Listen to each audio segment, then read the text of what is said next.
Alright, so now that our sweet onion trials are done, this is the fun part, or at least it's the fun part for me. I hope you enjoy it too. What's up, Lazy Dog fam? Hope everybody out there is having a fantastic day. We've got a fun afternoon in the garden planned here. We're going to check on our onions that we pulled several videos ago. They've been laying in the sun here curing, so we're going to check on those, see if they're ready to put in the barn. If they are, I'll show you my storage rack underneath the barn. We probably need to pull at least one more, if not two more rows of onions. We're going to go ahead and pull some of that soft neck garlic I showed you on the last video, and we got to pick some peas. But before we get started with our garden fun today, I just want to say a big thank you to all of you who made our first fig tree sale a huge success. We had around 100 trees or so, and they sold out in about 3.5 to 4 hours. They were all sold by the time I went to bed last night. So we're busy getting all those shipped this week. We're putting out about 20 to 30 trees a day, or getting 20 to 30 trees a day shipped. So we should be able to get them all shipped this week. If you missed out and weren't able to get one in time, I might have something for you. So I did sandbag a few trees just in case we have any issues with shipping, whether a package gets lost or a box gets destroyed or anything like that. So I saved a few trees, 1 or 2 per variety, in case that happens. So I'll be sure to let you guys know after this kind of first round of shipping is done if we have any left. Be sure to watch the videos as soon as they air, because that's when I'll let you know, and maybe you can go grab one if you missed out on the first run. And as I told you on that last video, we're hoping to increase our volume next year, hopefully do somewhere between 500 and 1,000 trees. We have a lot more varieties here on our homestead than we actually had on the website, but some of our trees weren't quite old enough to take cuttings from this year, but next year or towards the end of this year they will be. So not only will we have more trees next year, we should have more varieties as well, and we should be able to ship to more states too. So some of you guys that we weren't able to ship to, hopefully we can make them available for you as well next year. Alright, so that covers all that. Now let's take a look at what's going on in our onion patch. So several videos ago we talked about the different signs that tell us when our onions are ready to harvest, and we also went ahead and pulled a few of these rows so they could be laying out here in the sun and curing when we had a good stretch of no rain. So we've got our DP sweet onions there curing, and then here we've got our Super X onions, and we've also got our Texas Legend onions. And if we look a little closer here, we can see what was once green is now turning brown and getting crispy. So this is what we're looking for. We're looking for those onion tops to get nice and brown and crispy like that. We're also looking for those roots to get nice and crispy so you can pull them off really easily like that. And so that is a properly cured onion. Now, some of them out there still have a little bit of green on the tops, but that's okay. We can tell here that everything's pretty dead up top. It just hasn't dried up completely. So I'll still put this underneath the barn. It's been sitting out there for 5 or 6 days. We've had a good stretch of no rain. Got another stretch of no rain. Still doesn't look like we're going to get any rain for the next week or so. So still good time to cure some onions. So we're going to put these underneath the barn in a little bit, but since we've got more days of no rain coming, I think it's going to be a good time to go ahead and pull some of these other rows. So as far as our sweet onions go, the only 2 rows we have left here would be the Sapelo Sweet and then the Timon here. The Timon still looks pretty decent. I can see some signs of death. Some of them have fallen over down there. But since we've got a good stretch of no rain, I think I'm going to go ahead and pull both rows.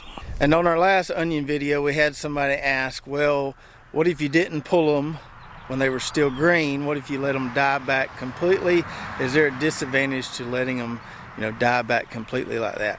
There's not a disadvantage to doing that if things are dry, but I have had it happen to me in previous years where plants were starting to die back and we got a lot of rain and I had some onions starting to rot. So if you know you're going to be dry, you can kind of flirt with your harvesting date a little bit. If you know you're getting some rain, you might want to go ahead and get them up.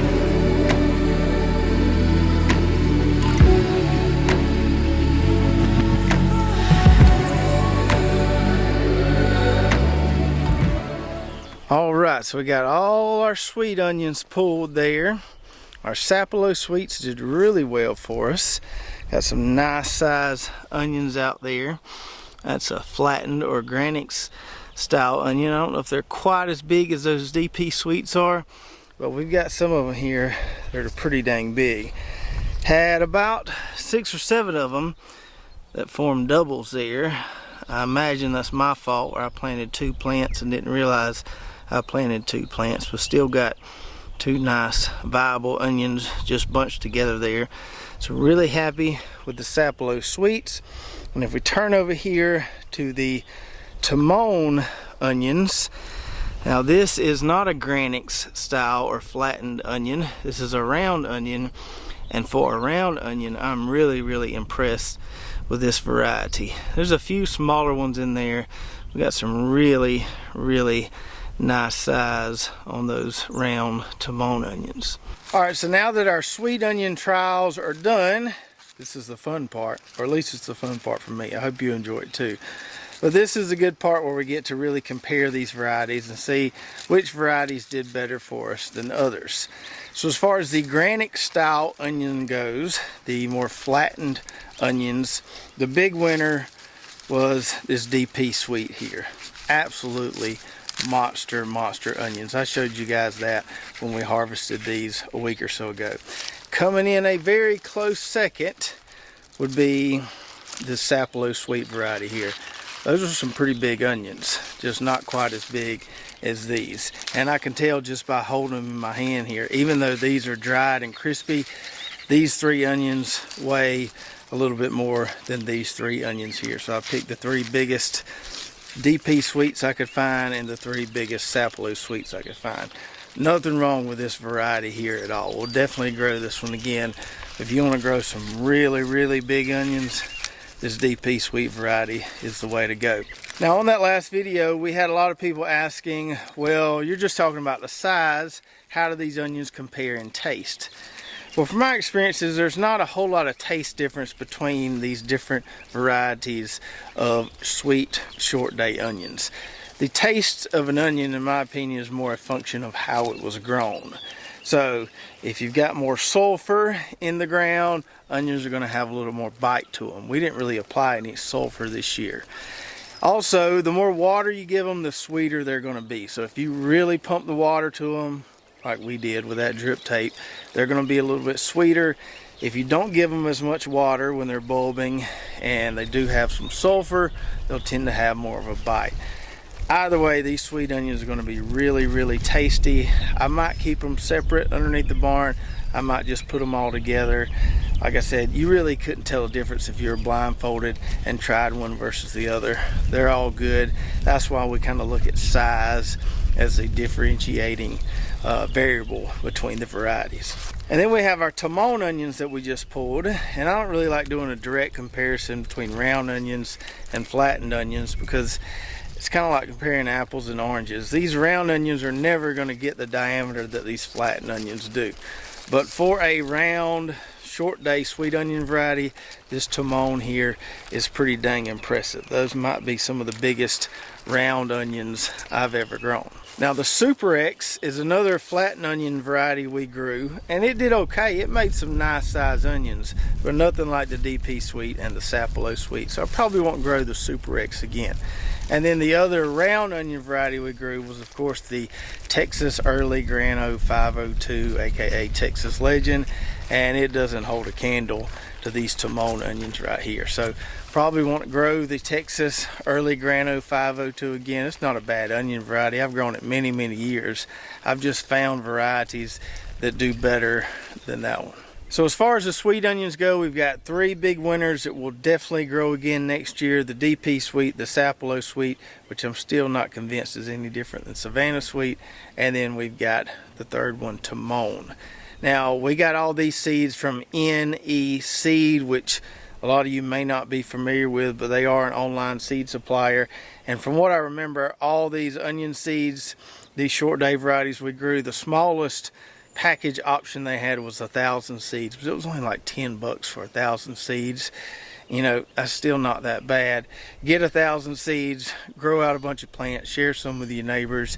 You're only out $10, and you're going to have some great onions as a result. And I should also mention that this is our first year we've ever grown onions completely organically.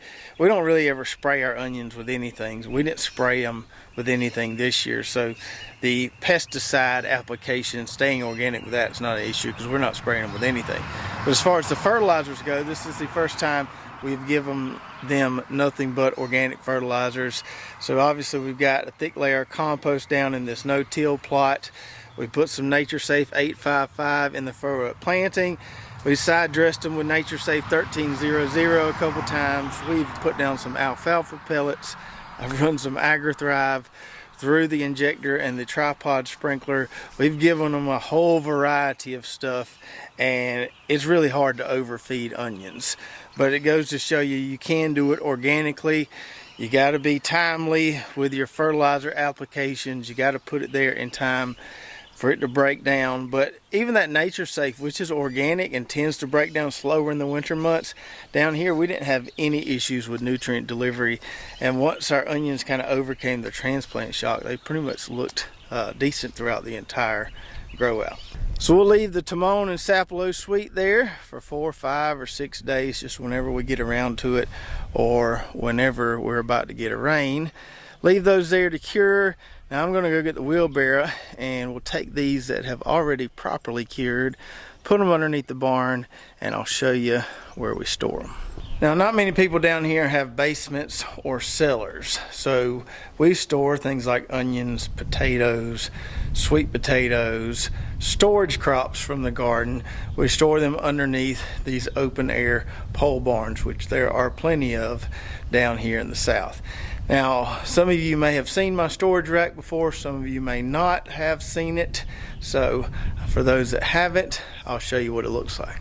So here's my storage rack, and I built this about 5 or 6 years ago. I don't have any plans for it. I just kind of conceptualized it in my mind and put it together. And this has been one of the best things I've ever built for our homestead. Now, before we had this, we would just lay root veggies and stuff, onions and stuff on the ground there, and that worked okay. But every now and then we get a really hard rain and we get water running through here, and some of that stuff would get wet and rot. So I was like, I got to get it off the ground. Now, best I can remember, I think this thing is 8 or 10 foot long. We have 4 racks on it.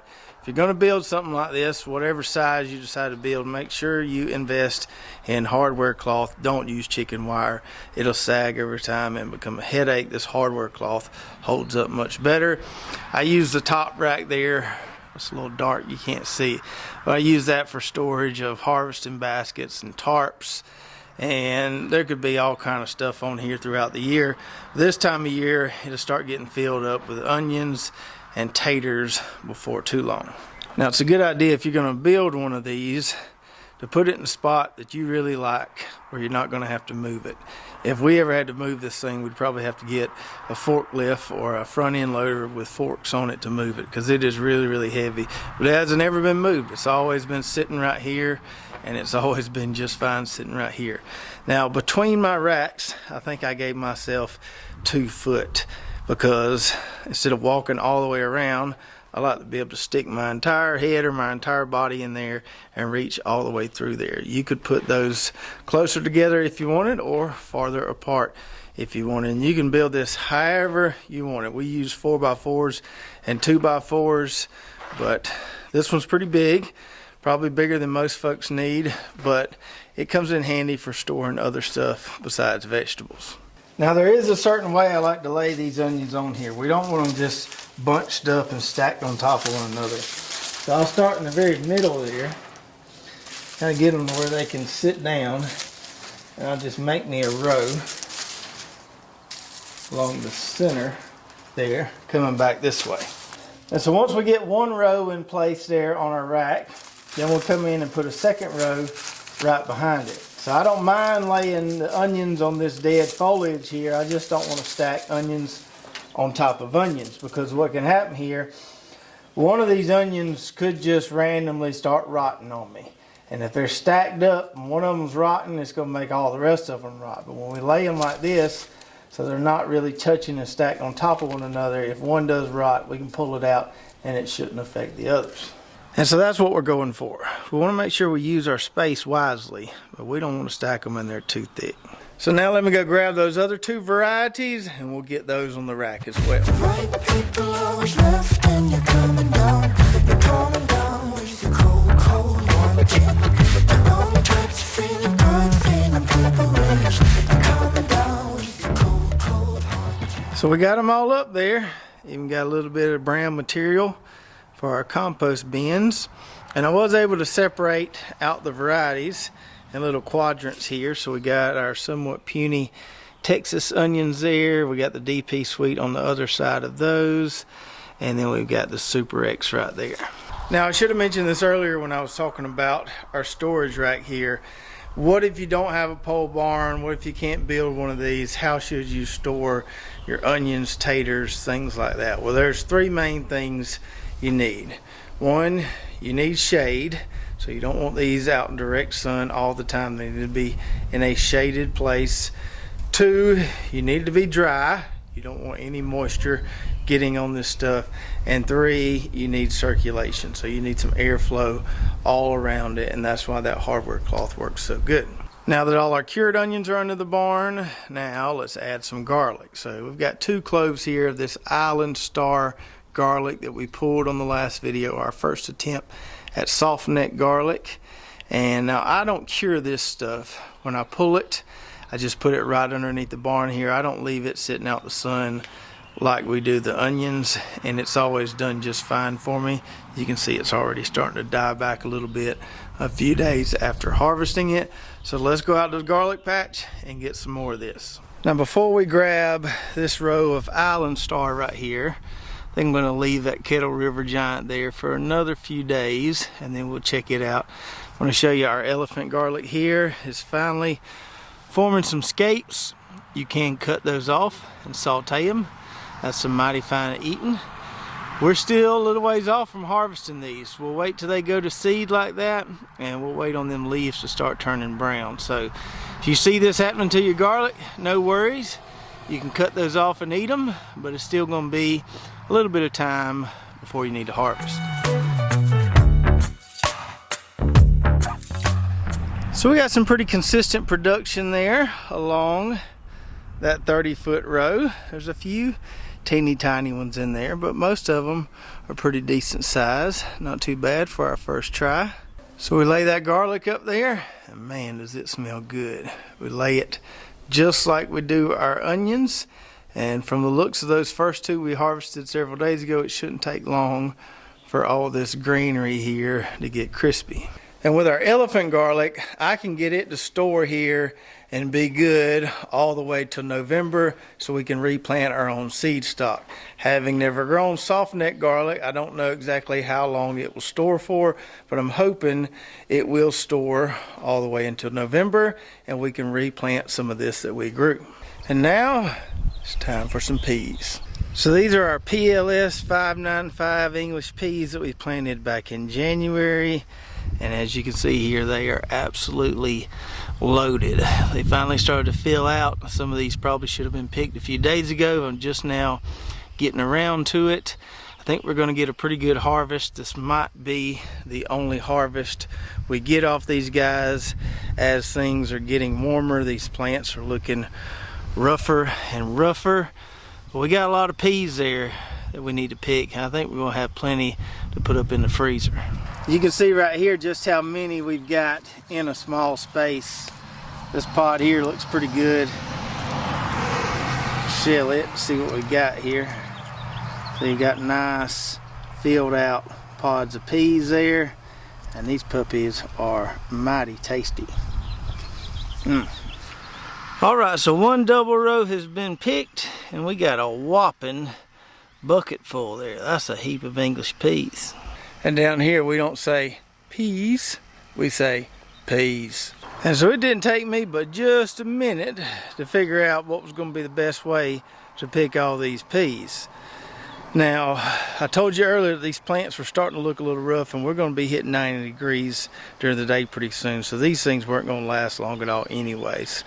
Not likely that we were going to get a second harvest. So it worked out. Instead of digging around there looking for them and probably missing a few, I just pulled those rascals up, picked them off clean, didn't leave a single pea, and that's how we do it.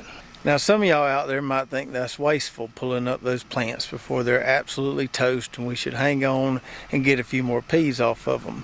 But some of you have done this before with butter beans. If you talk to a lot of the old timers around here, the way they pick butter beans is they pull up all the plants, put them in a wheelbarrow, and they go underneath the barn or to a shady spot and then pick them off the plants. This ain't my first rodeo doing this. We did this last year with our butter peas. For crops like this that you get one big harvest and then the second harvests are kind of small and the heat is going to start working on them, sometimes it's easier just to pull them up and pick them off and be done with it. Now, I think that's all the peas I want to shell tonight, so I'm going to save that second row there for tomorrow. I'll shell those we picked today tonight, and I'll come out here tomorrow, do the same thing, pull them up, pick them off, and we should have enough for the freezer.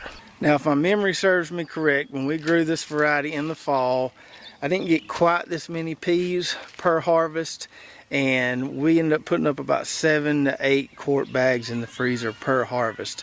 So with all these right here, we should at least get 8 bags in the freezer. We still got another row with at least this many peas on it.